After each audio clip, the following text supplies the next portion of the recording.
Hello and welcome to Ideas with Diana on this May 8th, 2022. For this podcast, I'd like to discuss an interesting topic: life as a simulation, as a science fiction. Now, when I studied in my doctoral studies, we studied postmodern philosophy, and our final and in the final paper of the class, we had to write a synopsis or paper on which postmodern philosopher we thought had the greatest impact. What was interesting about the class was this was when I started to transition in graduate school. At the beginning of the class, my gender was male, and by the time the final paper came, my gender was female. Well, what happened in the assignment, the instructor asked us, um, the professor asked us, well, okay, now as you cannot talk with who you're going to profile for your final paper on postmodern philosophy, and you're not allowed to talk with others. So, and we had a list to choose from, and the professor, when he handed our papers back, he said, well, it's interesting. It's He's quite surprised because all the guys chose Hegel as their postmodern professor to philosopher to profile, and all of the women chose Helene Sixel. My paper was on Helene Sixel. To the professor of the course, who was also a Lutheran minister, he said, "Well, that proved your case about your transition because you actually chose Helene Sixel." And in my paper, many of us who did choose Helene Sixel, he asked us, well, why did you choose Helene Sixel? Well, Helene Sixel, in addition to being a contemporary of Sartre, the main point of Helene Sixel is that a person expresses their identity and a gender through how they speak, how they write, and how they think. Well, for example, like someone going to McDonald's and ordering a hamburger. Well, a guy would say, "Well, I want a hamburger and two fries and a Coke."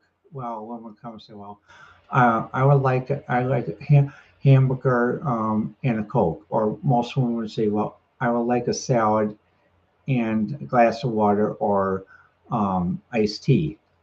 And you can see the difference. And this goes back to also on the internet. There are many voice training lessons, as like done by Melanie and others, who talk about how basically men demand and women request and request softly.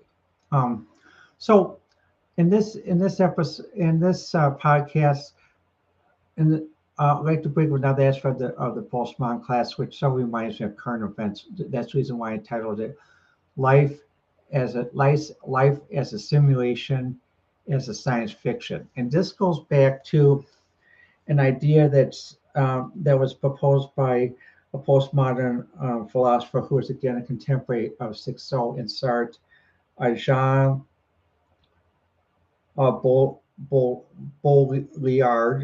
He was a professor. He also taught at Stanford. But what he said was his question was: do we live in a simulation, something that replaces reality with its representation? Well, let me repeat that. Do we live in a simulation, something that replaces reality with its representation? And before I start this podcast, I wrote an introduction that went as follows. Consider the current affair of Ukraine. Is it as if like the Mind Robber and the War Games combined with Doctor Who? A series of tested images praying to reality when eluding fiction. If belief fiction, then it becomes reality, like Quine's philosophy of P then Q. In multiverse media, each are proposed as reality when some are perspective, some are false. What is the wheat from the chaff? Meaning, what is the true from the false? And when we get into this, it does remind me of an episode that I saw a long time ago that I self understand now as I'm older on a better level. This goes back to 2 episodes of Doctor Who with Pat and Charlton that were made in 1969, The Mind Robber and The War Games. Well, in The Mind Robber, what it is one person is captured by a great intelligence because intelligence is so intelligent they can do things like someone who can do things out of book. They can solve every problem in the book and solve it expertly. Yet, if you were to ask them basically to say, well, okay, let's say we take something like this. How could we use a simple microcontroller board and as a Uno R3 and a simple breadboard to monitor effects of climate change? Well, this great intelligence, what happens? They can do whatever in the book or whatever written as a book. For example, they can, if you were to ask them like anything about this, they could tell you everything that's in here and how to and exactly the diagnostic thing how to do it. But what they lack is imagination. They lack imagination. So in the story, the doctor is sort of quote recruited to join this great intelligence and take over the person who's has the imagination because the person is getting old and can't continue to do it anymore. Well, at first, basically, the person asks, "Well, doctor, please, you passed all my tests, and I'd like you to join." And the doctor gets a little bit voices, "Well, are you sure that the great intelligence is not controlling you rather than you controlling the great intelligence?" And part of the reason why Patrick Troughton's character as a doctor thought that way is because prior to one of the tests was this. Now listen carefully. This is the egg yolk is white. The egg yolk are white. Choose which one. And the doctor thinks quickly and says, "Well, it's neither. The egg yolk is yellow." And this is an example of a logic test described as a grammar test. So the thing is, there's 2 points. You have to understand the logic and you have to understand the grammar.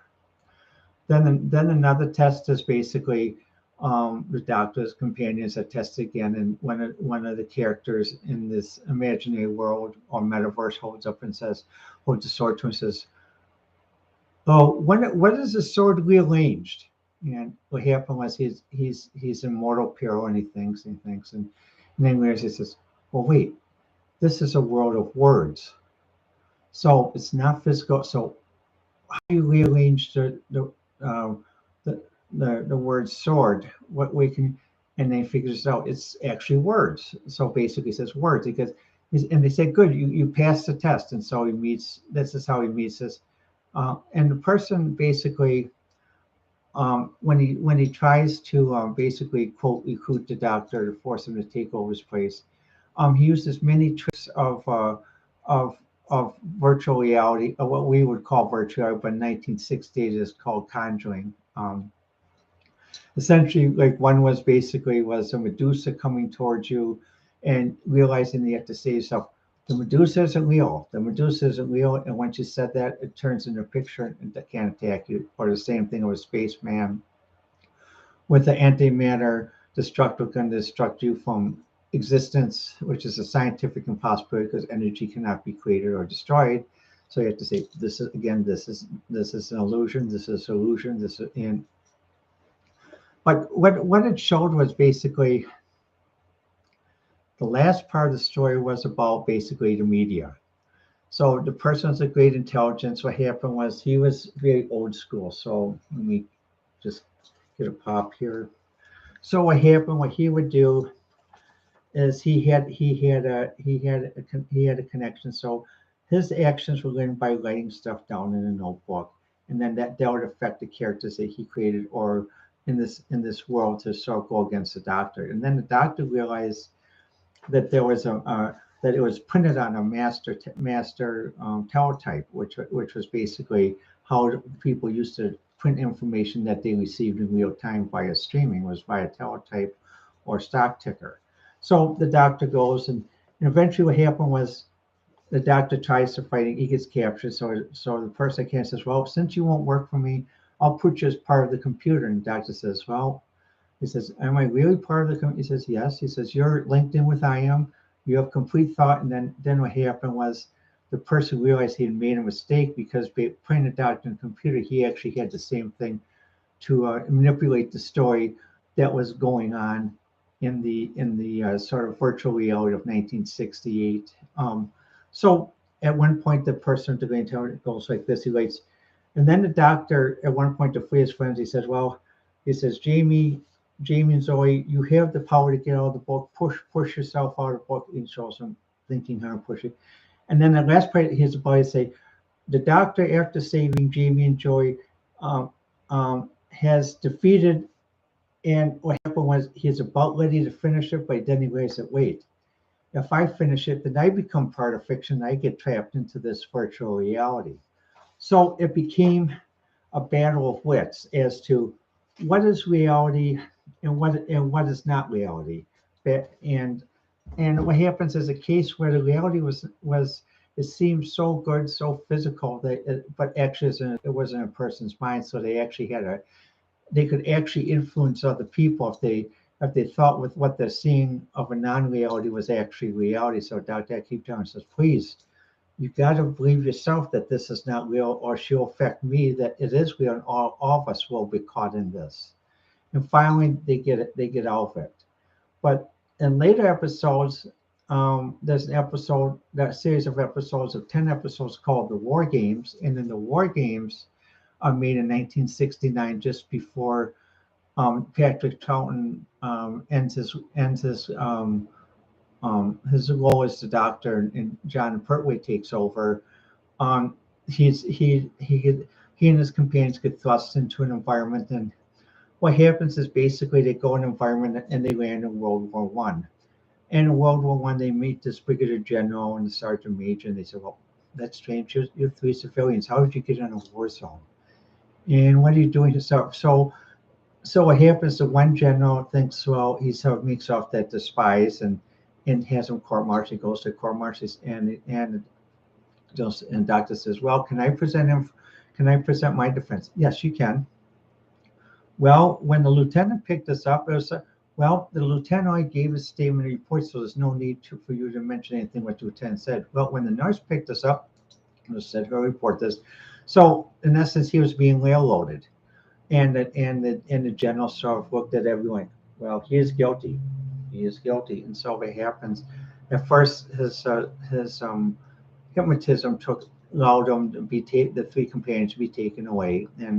But later, the two other people thought about were break free from that and say, well, wait a minute, there's something wrong here, and something definitely wrong. And they sort of thought it. And then one of the companions actually, instead of being sent to a barracks or a prison, she was allowed to stay overnight where the general's chateau was.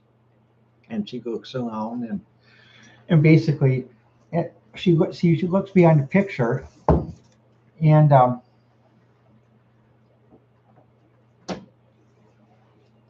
in 1968 she sees a screen with a few knobs, and she says, oh, that's a telecommunications device, because she's supposed to represent the doctor's companion that lives in the year 2000, where telecommunications devices, or as we know as laptops, exist in the 1960 point of view. And she thinks, well, wait a minute. If we really are in 1917, they would not have access to a laptop. They would not have access to telecommunications equipment. And she discusses, so wait, there's an anachronism here in technology.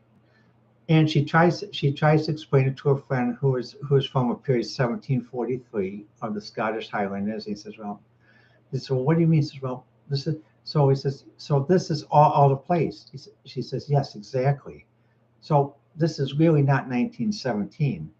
So as the war games scenario goes on, the doctor sort of says, well, wait a minute. How come we're 1917, but the person has a telecommunications device where it's quite advanced. You can actually show diagrams, pictures, and high resolution, like we're seeing, like we would see from streaming today. So He begins to. Then, as he discovers it, the general realizes that he has caught on that this general from 1917 is really not a general from 1917. He's playing the role of a general, but he's really.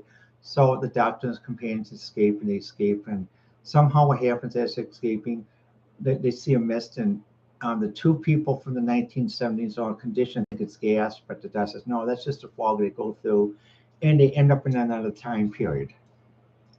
So as they sort of try to figure out what's going on, they go to different time and they see different warring groups fighting each other. 1917 Romans, 21st century, other people.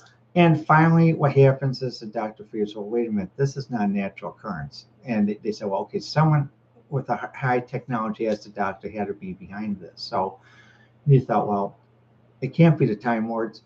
They're far too advanced to go back to their primitive roots of pinning people together in a proxy war and fighting back and forth and stuff like this. And so what happens is eventually the doctor figures out that is actually another Time Lord who was doing this at the behest of the Time Lords, because since he was the bad boy, he would do all their dirty laundry, and known as the master. And basically, the doctor sort of figures out. And then when he does catch the master, then he is someone in front of the Time Lords, and the Time Lords say, um, well, I'll leave that to you. I'll leave that for you to see, because the last two episodes of the War Games, I think, do relate to current events. So in my next podcast, I'll tell you the conclusion. But just to conclude the podcast, sometimes I do wonder if we are living life as a simulation of science fiction, going back to 1960 and 69, like the Mind Robber and the War Games.